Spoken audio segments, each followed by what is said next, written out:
এই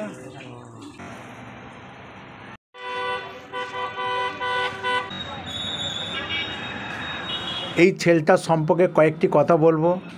আমি প্রত্যেকটা মানুষকে অনুরোধ করব, আপনারা পুরো ভিডিওটা দেখলে একটু বুঝতে পারবে।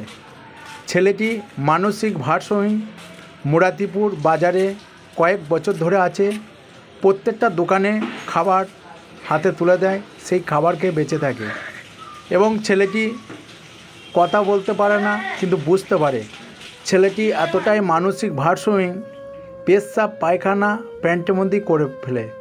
10-12 দিন গেলে তার জামা কাপড় ছিন্নভিন্ন হয়ে যায়। অতিরিক্ত গ্যাস করে, দোকানের সামনে দাঁড়াইলে খাবার দেয় না, হয়তো তাড়ি দেয় গ্যাস করে।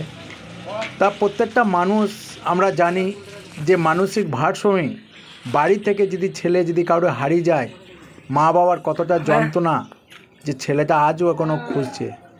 এবং ছেলেটি আমি আজকে যে এতটাই অপরিষ্কার, তার চুলের ভেতরে ছোট ছোটো পোকা হয়ে যায়, জ্বর ধরে যায়, জামা কাপড় এতটাই নোংরা, চুল দাড়ি কেটে পরিষ্কার পরিচ্ছন্ন করে চান করিয়ে নতুন জামা কাপড় পরিয়ে খাবার ও জ্যাকেট কম্বল ছেলেটাকে দেওয়া হয়েছে।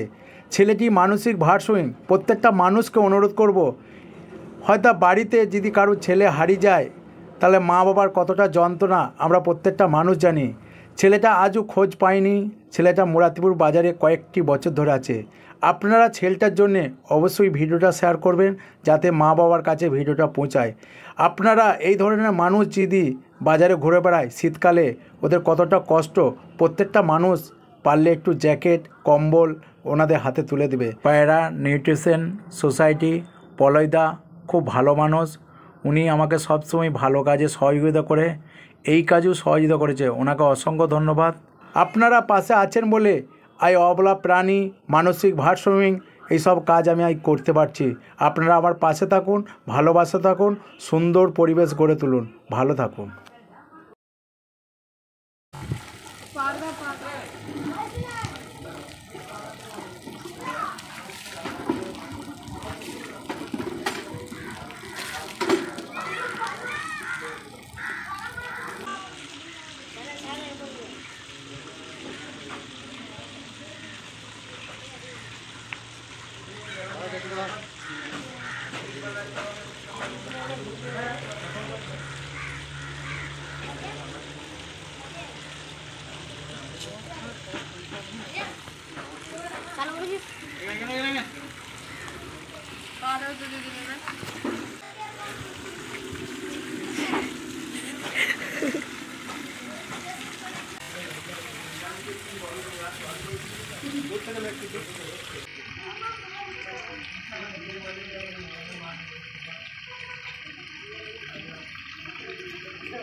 খাবার দোকানে, হ্যাঁ ঠিক আছে।